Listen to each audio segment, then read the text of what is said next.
Hey, good morning, everybody. We are the Doctors Feel Good. I am Mind Runner, and with me is Positively Chris. What up, dude? Hey, what's going on, Mind Runner? How's your morning going so far? My morning is going awesome. I know this is the eclipse day, but today is all about not just the eclipse in the sky, but it's about eclipsing all that negative energy, all those bad thoughts, that imposter syndrome. We're going to eclipse all that toxicity on the interwebs. We're here to kick it up. We're here. We're alive. You are breathing. If you're hearing this broadcast live right now, you are alive, and that is something to be happy about. And no matter what's going on, if you're able to take those breaths, you're doing very well, and things are going to turn around for you. Things are going well. Just be grateful. And I'm grateful for you, Positive Chris. I'm grateful for being here, and we've got some good news to share. I'm really excited.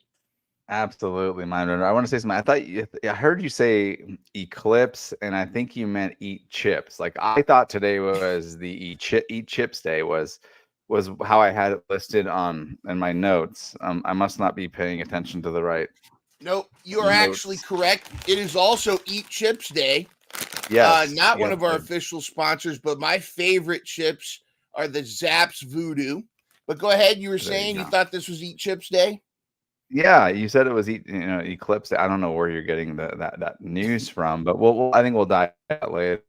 Throw it in the Google machine and figure that out. But no, seriously, it's great to see you, Mind Runner. This is a wonderful morning, a wonderful day. We are breathing, which is the of most importance, I think, to all of us, and grateful to be able to Yes. share this next hour or so with you. And let's get this ball rolling. I'm excited to talk about good news and keep people motivated and excited. Absolutely. We got some good news to share for you. What up, Mr. Benjamin, head of sponsorship department, all over social media. His voice should be very familiar to you. He was definitely one of our sponsors. He actually narrated our sponsorship for D's Nuts. I thought that was a fantastic job. He is the Yes. Don Pardo and Shadow Stevens of social media, and we're happy to have him as part of our team. Let's get down to it. We got some positive news to share. All the negative news out there. It's time for positive news.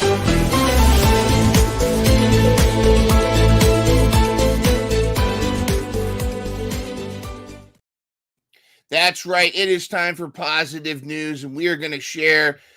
We are going to combat. We're going to eclipse all the negative news out there. We're not going to talk about what's going on in this country and that country and where the war and this and all this horrible stuff going on. Everybody's at each other's throats and getting froggy, getting mean to each other.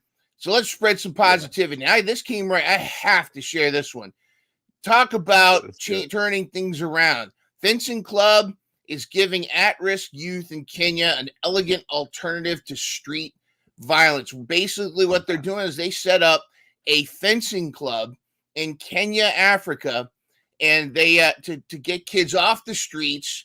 They're taking the guns, they're taking all the violence out of their hands, and instead they're putting one of those bendable swords. They're turning them into swashbucklers over there in Kenya. What are your thoughts on that, Chris?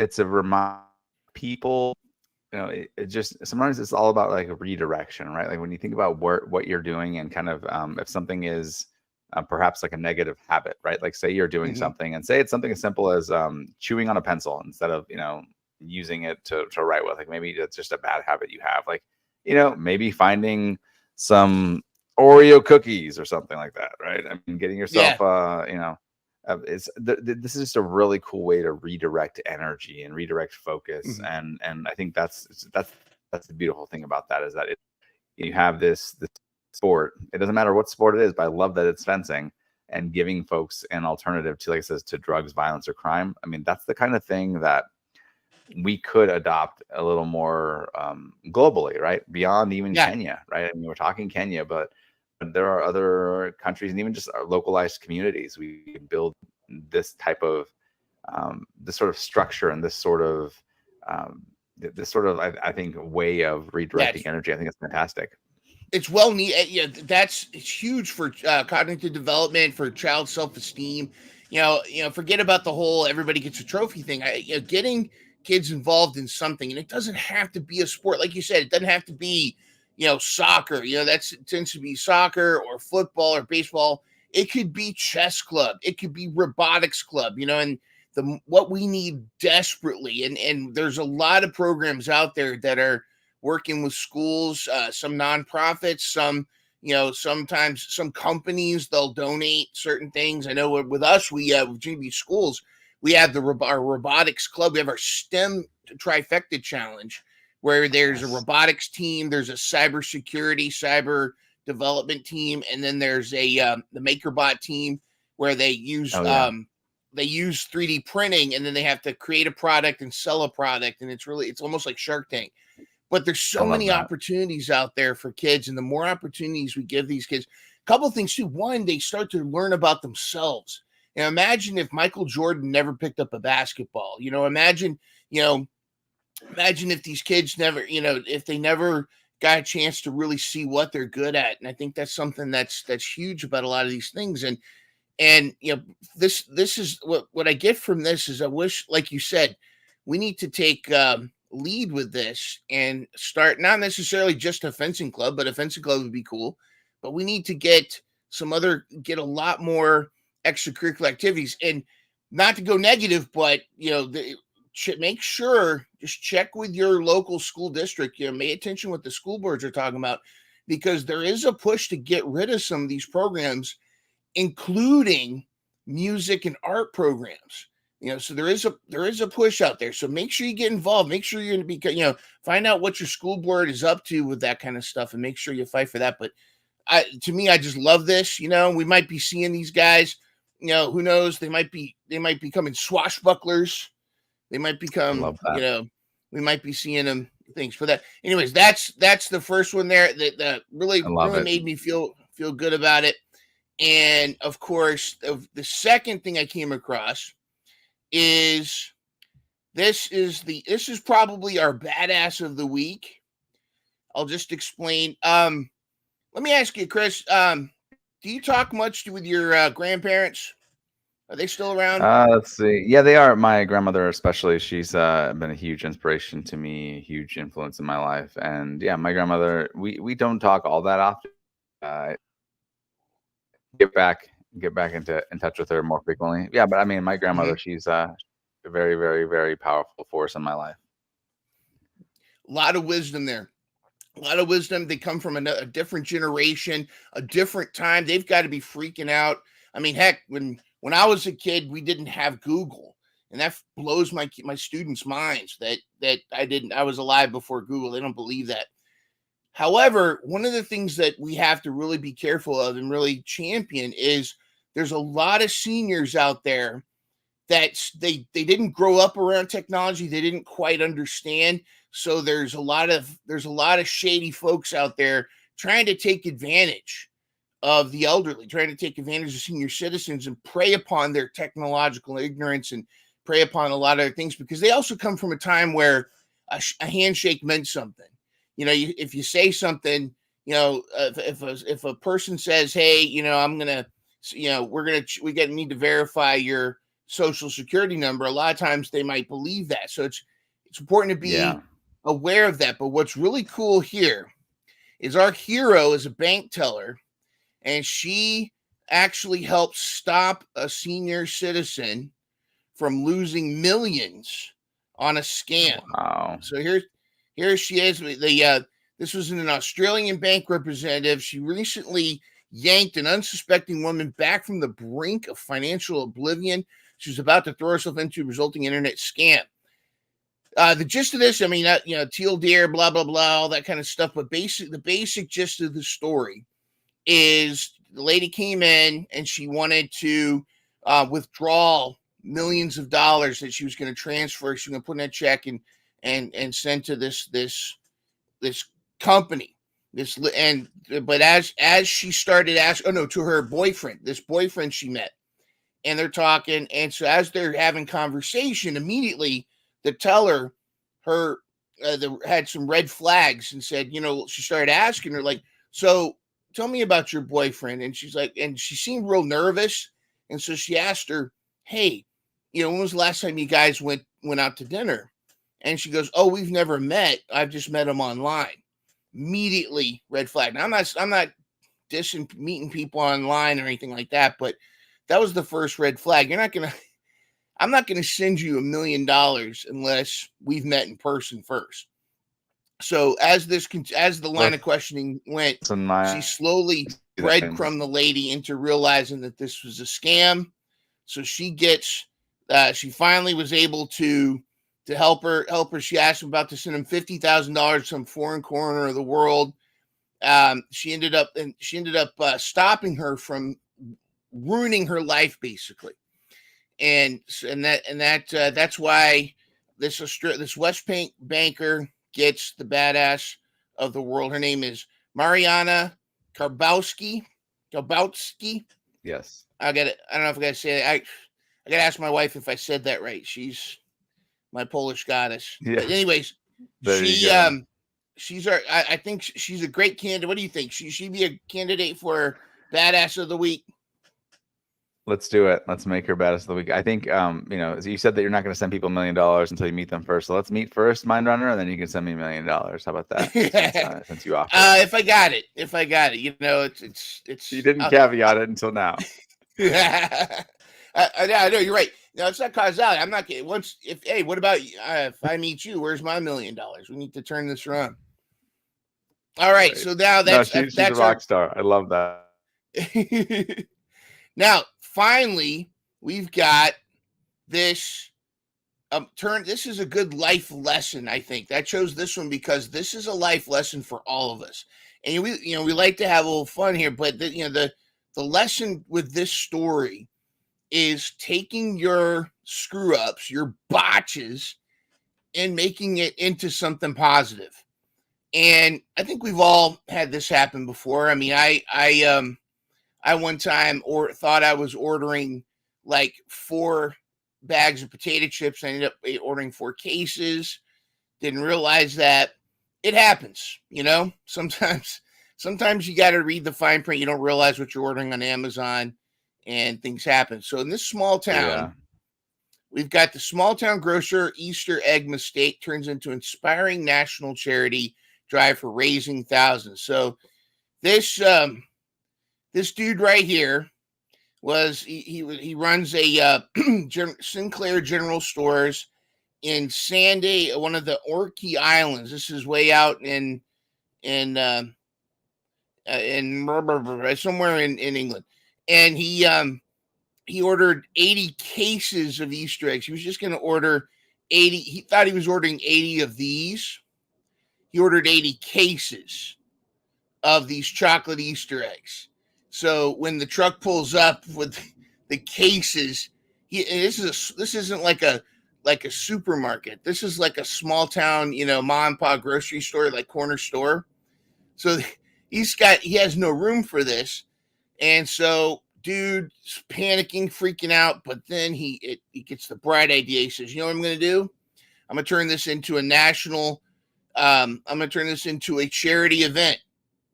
He took because when he needed to buy more of the, because what happened was he turned this into a raffle, and the raffle would go to the proceeds were going to the Royal National Lifeboat Institution of lifeboat services around the coast. And basically, because it's an island, they need funding for their lifeboats and so nobody drowns and there's no Titanic situation. So everybody could be, if anybody's going to drown, they've got lifeboats for them. And so the money went to a good cause, and he ended up turning it around. He actually ran out of eggs, and they had to get more because he got radio attention, and all that kind of stuff. So what do you think of what do you think of the lesson here? Well, I think first off, it was an excellent idea, and just the idea of this is very egg-citing. And I think there are dozens and dozens of ideas. Come on, this is not something to yoke about. Let's get that. Don't yoke about this. But there are dozens and dozens of ideas.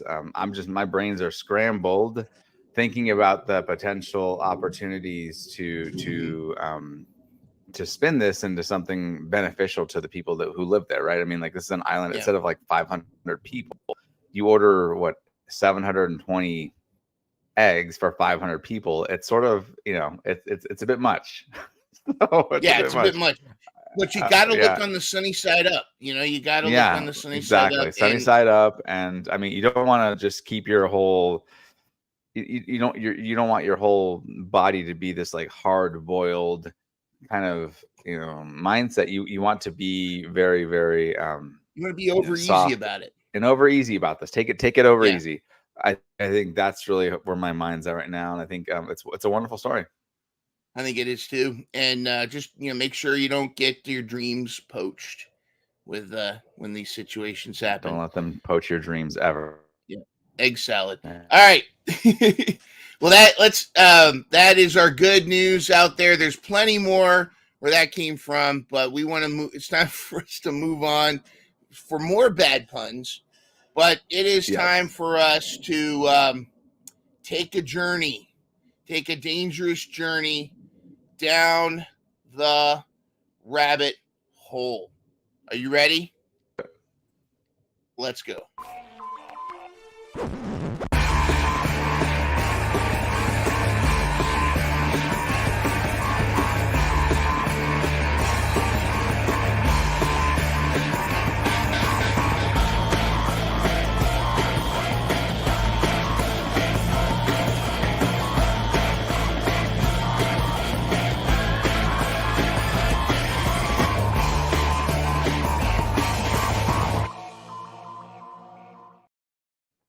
All right, time to go to the rabbit hole. And the rabbit hole today is about the eclipse, the earthquakes in New York. Oh, and wow. Is this Yes. the end of times? Should we go buy bread and milk and toilet paper?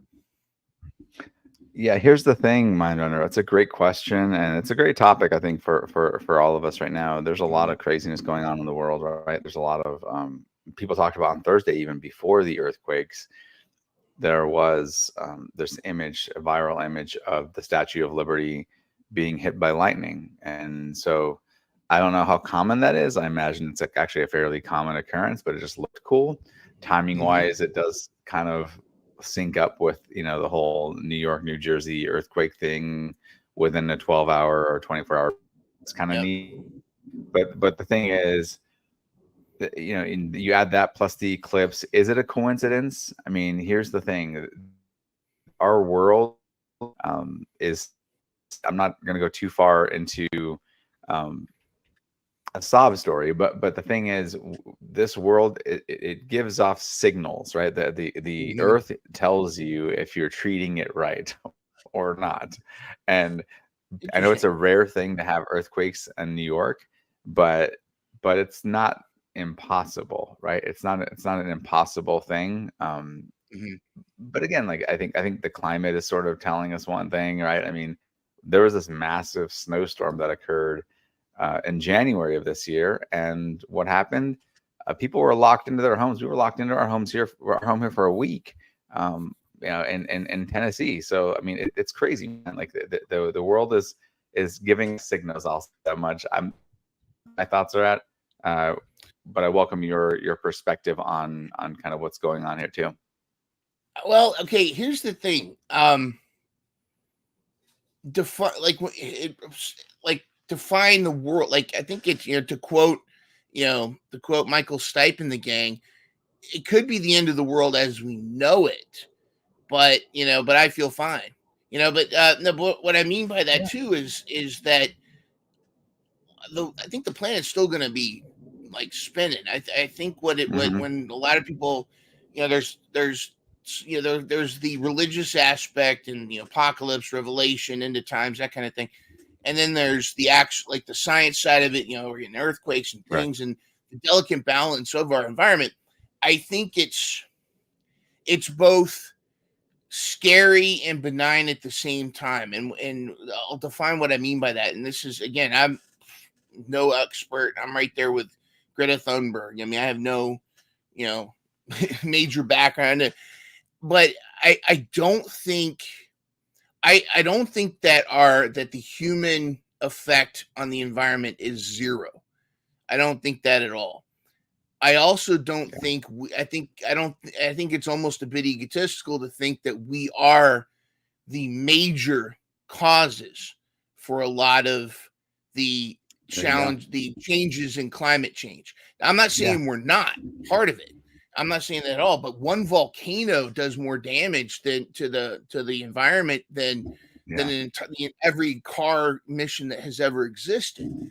However, it doesn't mean we can't. Now, it doesn't mean there's things we can't do. Now, we keep it real here. We keep it real on Positive Minds. We keep it positive, but we got to keep it real because in order for us to be positive, we're realistically positive. We're not naively positive. That's right. Recycling doesn't work because they're not taking your recycling to get recycled. There's a small percentage that actually gets recycled. The rest goes to the same place as your trash. And this is backed up. Yep. And unfortunately, a lot of it ends up in the middle of the ocean. Now, I know about that. Here's my thought. I know, you can get paper straws. I still cut up the soft drink 6-pack plastic because of that picture that I saw of a turtle that freaked me out. I still do that. Yeah. That's fine. Do what you gotta do. But here's the thing. Those little things, it's not affecting, it's making you feel good. Go for it. It's not helping the environment much at all because the people in charge of taking that recycling aren't doing what they're supposed to. And a lot of it has to do with it's not financially feasible for them. So my beef is, why do we have all of our trash floating around like an island in the middle of the ocean? That's where we should have the beef. And then the challenge is this, and then we can get, I don't want to get into like globalism, but like we can put all of the rules and sanctions and put all these things in place in the United States. Absolutely. And China could be like, we're not going to, we're going to blow sulfur into the air. Yeah. And it's kind of like, it's kind of like having that neighbor who's cooking something that makes you puke, and they're not going to, you can't to make them stop cooking, balut or whatever. You know what I mean? Yeah, dude. No, you're spot on. The biggest challenge I think that we're facing is that we can't, in the United States, tell other countries that they have to do X, Y, and Z. We can exert some sort of pressure to them to make those changes. And you reminded me of this this image I saw this weekend online on social media. Somebody was talking about their HOA and about the people who live there and in this neighborhood, and somebody posted something, I think to a local, I don't know if it's to an email to the HOA, everyone in the HOA, or if it was like on their next door or whatever, but it was something along the lines of, hey, I don't want you guys, or people should be more respectful of the vegan neighbors in our neighborhood. And I don't want, while I run, I smell the food cooking in your backyards, and that's disrespectful to me. And if you understood the where your food comes from, then you would be a vegan. Like there was a bunch of this like in this message, and I'm thinking to myself, we can't control other people. Like that at its core, that's going to be the thing that I think I remember, or one of the things I remember the most, like going through the rest of my life, is that as much as we want to have influence, and influence is important, we can't control the final decision making, the actions of other people. And so we can encourage, we can incentivize, right? We can influence, but at the end of the day, sending a message like that, like all the people in the neighborhood saying you're disrespecting your vegan runner neighbors is not gonna make people change. And if anything, they're going to dig in their heels, right? And say like, wait a minute, like, what makes you think you know better than us? Like, and so there's a lot. This is a very complex topic. Is this the sign of the end? Question: the eclipse, the earthquake, the Statue of Liberty, that strike. Like I don't want to. Here's where I'll land my plane on this, is that the signs could be there, right? They very well could be. I think it's more of a nice coincidence, and maybe nice isn't even the right word, but it's a coincidence of things happening in succession. Because I think if we can connect dots, and we as humans have this brain that we tell stories. That's what our brains do. That's how we make sense of the world. Like, our brains naturally do that. And so going and saying, well, these are signs, it's possible, but I think more likely is that we're seeing things that exist every week, that happen every week, that we're not paying enough attention to, and we're putting these dots together. Because I guarantee you, if you go back in history, well, well, this was the day that so and so passed away, and then the following day an earthquake hit, and then the following day this happened. So that's a sign. Like, we can tell ourselves these stories, mind runner, but at the end of the day, I don't know that this is a sign of the end of the world. I think it's more of a sign of we're seeing patterns where things have already existed. That's kind of where my brain goes when I think about this. And you get into a lot of, like, the line between religion and superstition, and there's you think about back in much more primitive times when they saw an eclipse, they're like, oh, what is this? Absolutely. What does this mean? And a lot of beliefs get attached. A lot of causality gets mixed in with events that happen. And I have to admit, like, I'll have like a crisis, existential crisis. Sometimes just picking which underpants I'm going to put on, because it's like, it's one of those sliding door things. Like, what if I wore the Batman underoos instead of the Spider-Man ones? Am I going to have a bad day at school? That kind of, it's so stupid. But like, I think a lot of times though, especially now, what we went through with the whole COVID, the amount of lack of trust that that we have in our own government, the amount of nefarious characters out there with all these wars. And let's be honest, I mean, a lot of this stuff going on could push us into a World War III. I mean, it's a possibility. The percentage is not zero. And even when the percentage is not zero, that you could end up in a nuclear war, that you need to have one eye open on what's going on. And instead we end up yelling at each other. But I think a lot of us are looking for those things. And when you're looking for those signs, a crow, like you said earlier, a crow could be landing on this tree outside your house like every day for like a month. But then you get told, Brandon Lee is coming for you, and then the next thing you know, you look out and you see the crow, and you're like, oh no, the crow's coming to get me. And all of a sudden you start thinking about that. I remember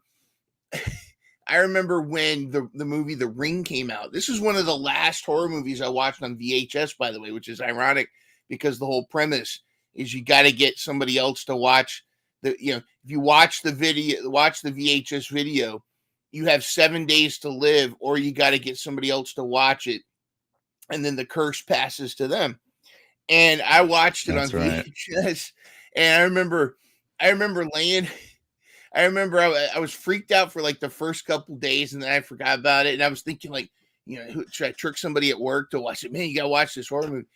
And then finally I forgot about it. I just wasn't thinking about it. And then one day I'm laying in bed, and I'm about to fall asleep, and then I realize this is the 7th day. And then immediately I look over and I see this shadow, and I'm like, oh no, it's the Ring girl. She's coming to blah, and then I flip on the lights, and it's like, my coat or something.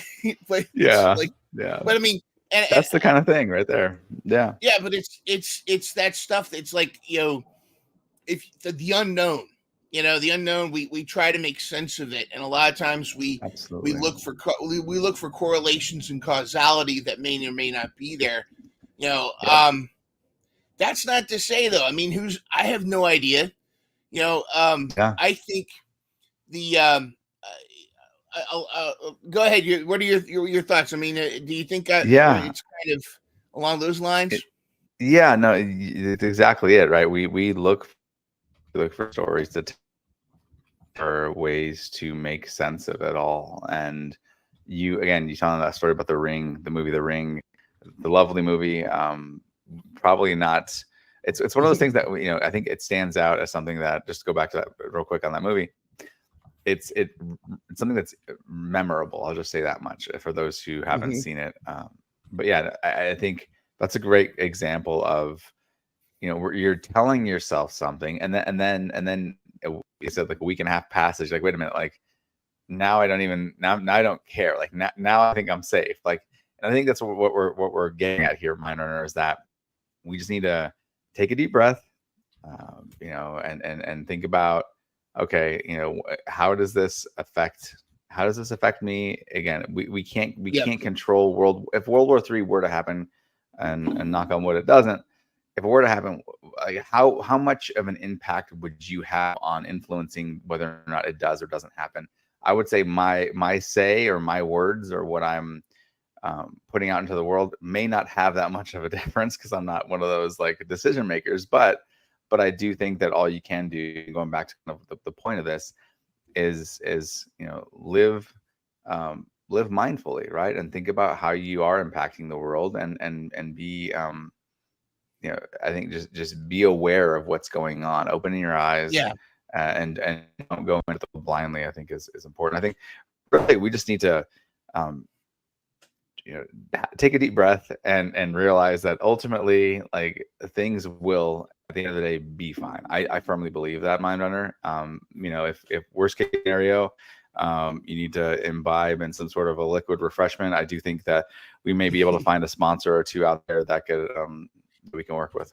I think we do have such a sponsor. We'll oh yeah, we can definitely get to. I do want to touch on a couple things though that are interesting. Like, I think you hit the nail on the head, because it's one of those realm of control, realm of concern type things where, there's only so much we can really control in our lives.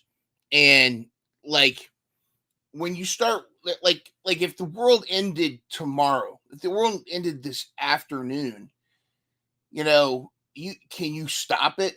Are you and Bruce Willis and a team of oil drillers going to go to the asteroid and stop it? You're not. I would try, but it's not going to happen. But like, Steve Buscemi's going to go crazy, and then they're just going to ruin everything.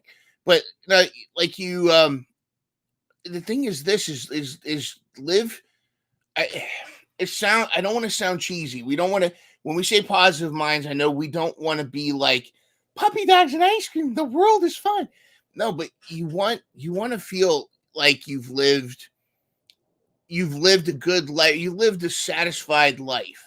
And that's where what I mean by that is that you strive to do what you felt was the right thing. We're not perfect. We've made mistakes, and you're not always going to be able to make up for those mistakes. But take those chances. We talked about regrets last time, and I think sometimes you got to take those chances without regret. You got to make sure that the worst thing, I think the only thing I ever regret, now granted, I like where I'm at now, the decisions I did make brought me here, but I think my only regret is the chances I didn't take, the places I didn't go see, the things I didn't do when I felt like in hindsight. So if you're ever worried about that, go for it. And if this is the end of the world, what are you going to do about it? But I think wasting your time worrying about it, I don't think is healthy. I think what's more, focus on this person, because here's the thing too. If the world's going to still spin, if something happens to you and everybody else is fine, and as far as you're concerned, the world is over. So focus on you. That's my thought. And yes, I do think that imbibing on a cool, tasty beverage is something that I feel would really help it. What are your thoughts? Yeah, Mind. I don't know where you're leading this conversation to, but I'm here for it, and I think that the idea. I mean, again, like we are quenching our thirst, right? Whether it's water or some other liquid refreshment. I brought my morning coffee, and I'm a huge fan of the Chobani, not a sponsor, hazelnut creamer. They have a cinnamon coffee cake flavored creamer that I just found yesterday at the local Target, and encourage folks to seek that out. Yes, and I see that you're consuming your liquid refreshment as well. But I think there are other refreshments out there that exist, right? And I encourage folks to make sure that they are drinking water. Quick what up to Spicy Panda and Brent, the Brain Ross in the chat. He regrets not seeing Rush more. I agree. Step into the limelight. Yeah. And good morning, Spicy Panda. Well, the reason I bring that up is we have a new sponsor, and they actually have a very new refreshing beverage line of refreshments. And so, without further ado, here is our newest sponsor for Positive Minds. Hey there, Positive Minds listeners. It's time for a special message from our friends at Dickens Brew. Looking for something refreshing, invigorating, and simply irresistible? Something to bring a bit of spark and excitement to your special lady?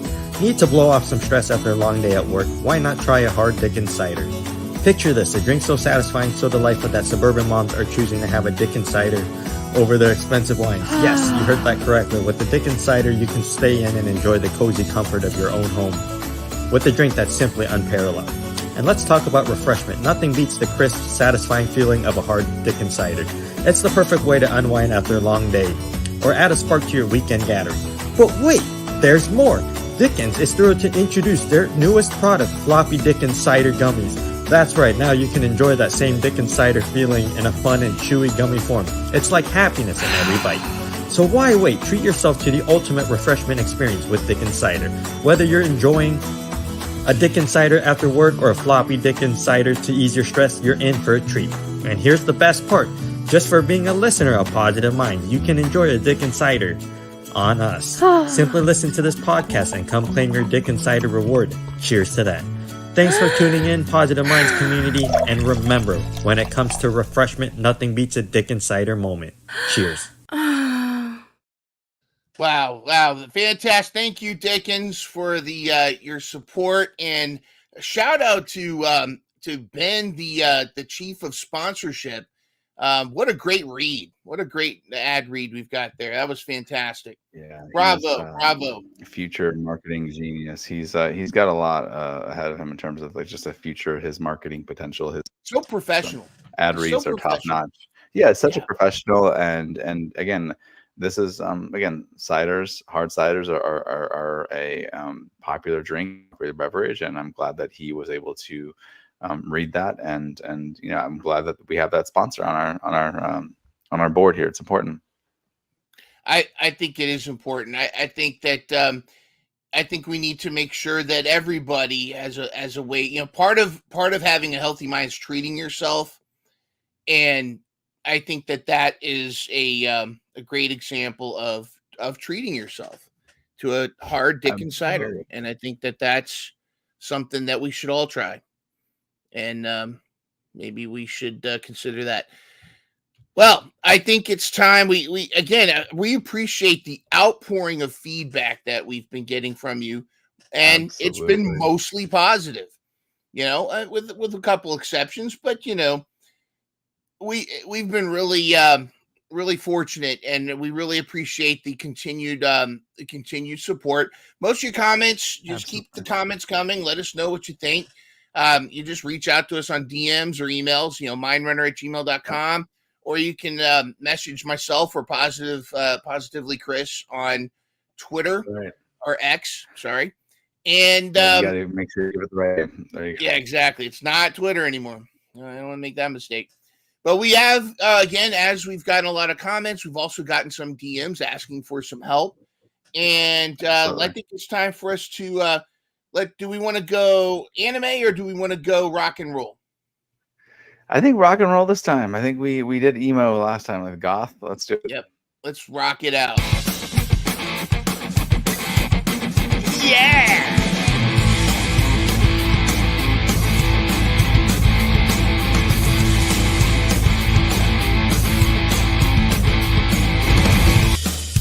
Your DMs and emails. Oh, yeah! Oh, yes! Our DMs and emails. emails. Woo!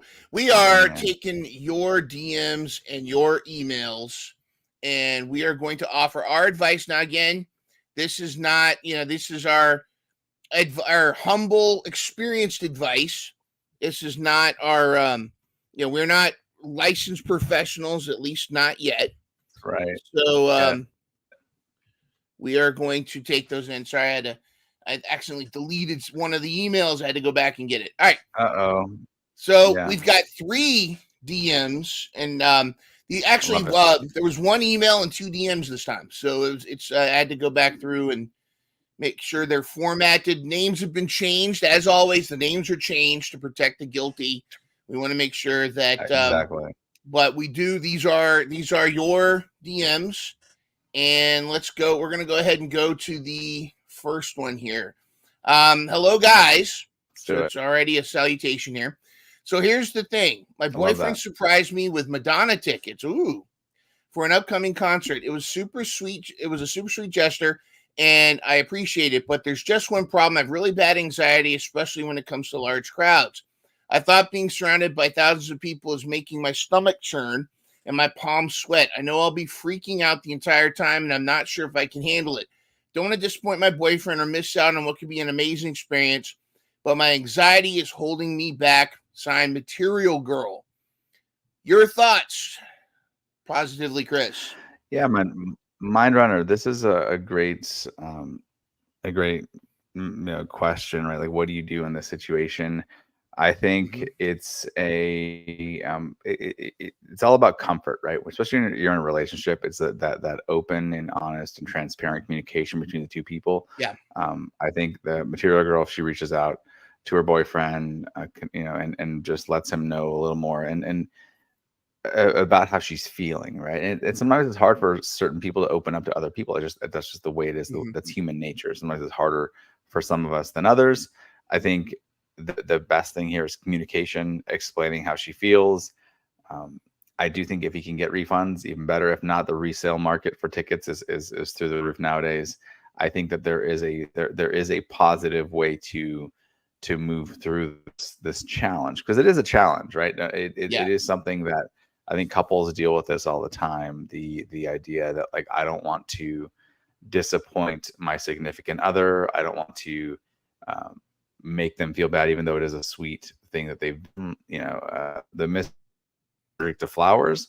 So I can't get her flowers on those days when most people get people flowers. So, like, it's a very weird thing. It's like, okay, now what, right? And so this is one of those things where it's nothing to be ashamed of if you have anxiety, if the social anxiety thing is something you deal with. Yeah. It's a normal thing to have. Especially nowadays. I mean, we're not going to dive into a bunch of the negative aspect that could cause this sort of thing. But I have an aunt who, I'll just say that she witnessed, or she was part of one of these situations where there was a bunch of people that were fearful for their lives. I'll just say, right, because of somebody who decided to disrupt a concert, right? And so it's a situation where, like, for not going forward, like, she doesn't want to be in crowd. She want to go to concert, like just not where she wants to be. So I say communicate with your significant other, with your boyfriend, and let them know your thoughts, and really let them know how you feel. I think at the end of the day, that's where I would say is just communicate openly, honestly, transparently, and that'll only build your relationship. I just want to ditto everything you said. In fact, I actually think this is actually a very positive moment for her relationship. I noticed that she said boyfriend, not husband. That's good. The signs are there that he wants to surprise you in a good way. I don't, unless he's super fabulous, I don't think he got the Madonna tickets for him. This isn't a case of, hey, honey, I got you a bowling ball because I like to bowl, or any of those things. Yeah, so he's clearly got them for you because you're a Madonna fan. But I also think that this is, he wants to know, he needs to know these things too. And it's about getting to know each other. So you hit the nail on the head. Communication is the big part of this. Communicate with your significant other. open the dialogue, but thank him for it. Explain to him how you feel. He doesn't want you to be miserable. He doesn't want you, and that's the thing too. I mean, if he's going to be a type of guy, well, I got you these things, you better go. Then then that this is okay. There's something with this dude. He may not be Mr. Dreamboat, but it sounds like to me this guy wants to make you happy and explain to him how you feel. And there's that, and I think that whole conversation, like you said, he can figure out there's ways to resell the tickets, there's stuff they can do. But also, the other thing I just want to put out there, this also might be, I think you need to have that conversation with him, but also consider in the back of your mind, consider still going, because you're going to be going with your boyfriend. You have someone you trust that's going to be with you. This might be and again, this is just something to consider. You can say no and everything's going to be fine. But sometimes you overcoming anxiety, and anxiety is a real thing. And sometimes you can't help it. And you don't want to have a panic attack in the middle of an awesome thing. It would ruin it. So be the judge, but consider going, because you might actually go and have a great time, and it could actually help ease your anxiety a little bit. So, but I do think the number one thing to do is to have that conversation with them and tell them how you feel. And ultimately, if you don't feel comfortable going, tell them no. I think that's good. We've got another message DM. Let's go to okay, here we go. I need to move out of my ex-girlfriend's place. It's not exactly an easy task, and I could really use some help, especially with transporting my stuff. I know you've got okay. Let's just pretend that this person's not emailing a specific member of this team here, like me, and this person named Tom. Let's just pretend they're not asking me for this. Well, I won't even answer. I'll just let Chris. I'd like to know your advice. Should the person with the truck help this person? Go ahead. Or should this person ask for help? This is a question that's fraught with landmines, I'll just say, because I think everyone knows somebody who has a truck, and that person with the truck is sort of the go-to resource for moving, right? And they sort of know that in the back of their mind that they're going to be called upon to help people move.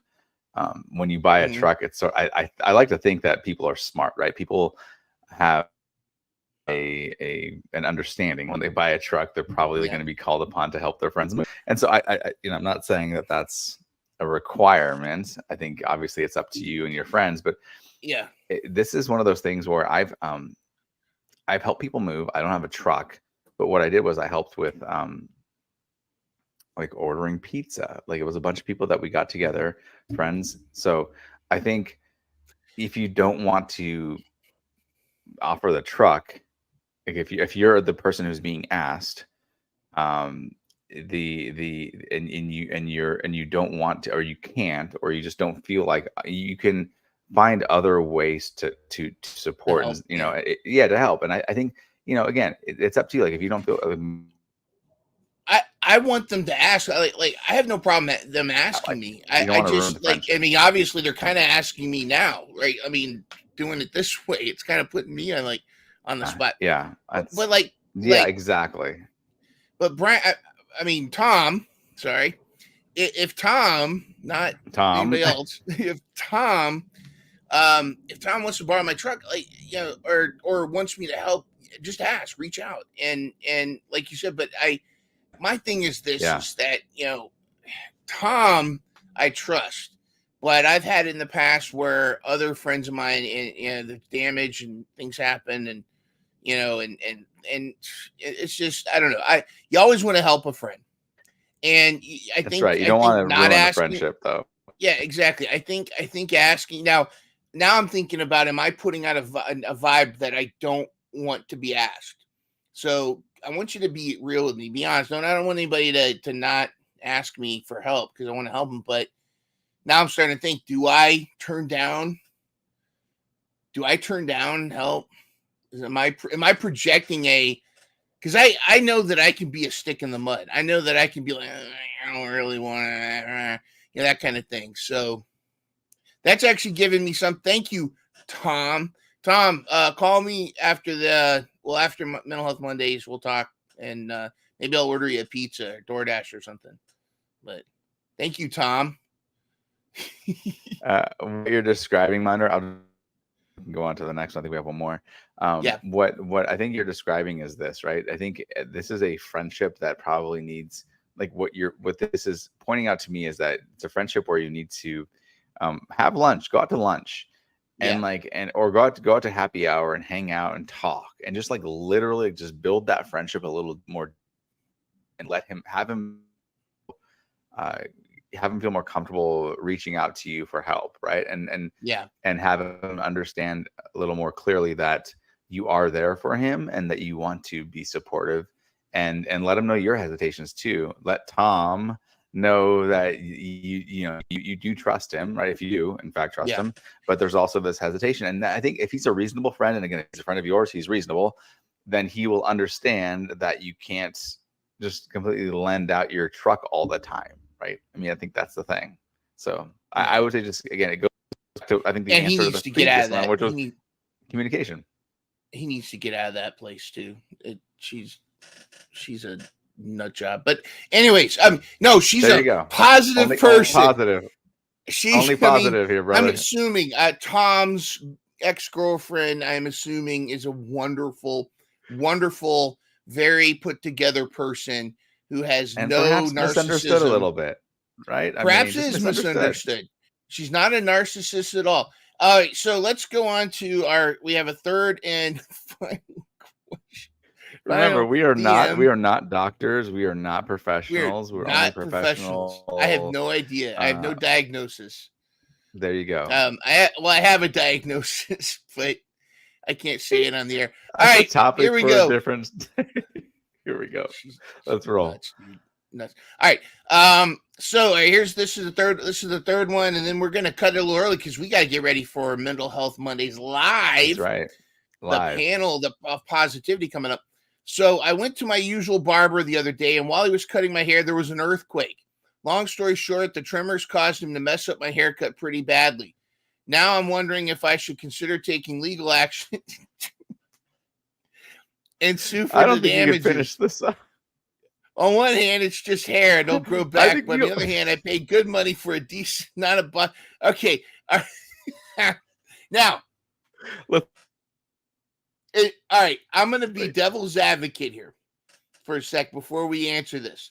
I'm just going to throw this out there. Haircuts are expensive nowadays, because, and like inflation, what have you. I used to be able to get my hair cut for $10.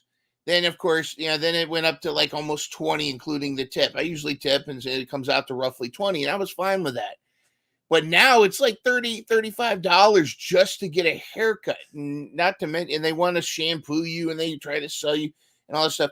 Even in barbershops too. Like a lot of that stuff is expensive, and so it costs a pretty penny to get a good haircut, and you don't know, like, if you're getting your haircut to go somewhere, and you're getting your haircut to look good. You don't want to go out and look goofy. And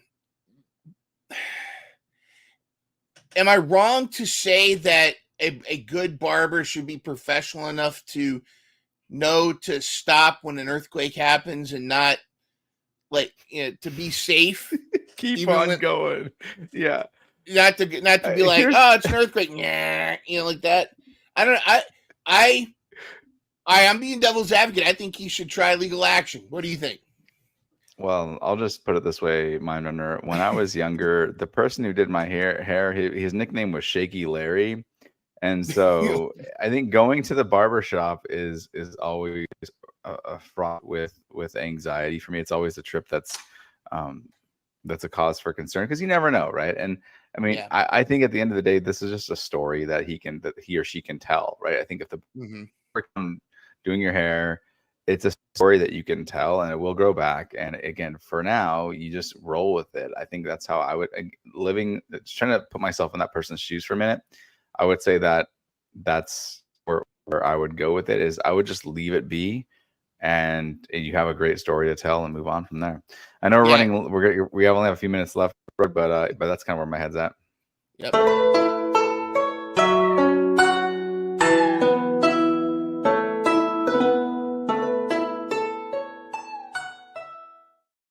All right, we're going right into our fortune cookie takeaways. I agree with everything you said about the barber thing. It's a good story. Just my thing is this: if it is the end of the world, well, just I hope you've lived a good life. But live every day like it's the last. But prepare that it's not, and just enjoy yourself and only worry about the stuff within your circle of control.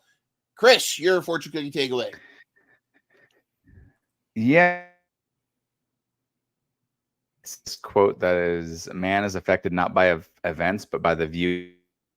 And so the idea, thinking about stoicism and thinking about what you can do about, again, going back to the end of the world thing, right? It's like, we're affected by how we view things, our perception versus the reality of it. So just be mindful that sometimes things go wrong in our lives that we think they're going wrong, but actually they are going very right once we think about them more critically. And that can go from whether you've recently lost your job or whether maybe you fell off track of a fitness thing because maybe your birthday, like there's a lot of things that could be happening. And in reality, maybe you just needed to have that happen so you could feel good. And that's what we're all about. We're doctors, feel good here, and we want people to keep on coming back and keep checking us out. Positive Minds on Mondays. Let's keep it going, man. All right, dude. We'll see you next time. And this is for Positively Chris. Well, actually, hopefully we'll see you in just a few minutes. Tune into on a separate stream. Tune into Mental Health Mondays. We've got a live positive panel of positivity. It's myself, Positively Chris, Amber Champagne, Stephanie from King Ari Press, and get this, he's Mr. Jet Setter himself before he goes to the airport. The Don Pardo, Shadow Stevens himself of sponsorship, Ben, is going to make an appearance as well. So, all right, we will see you later. We'll see you in just a couple minutes. So stay tuned to the next one.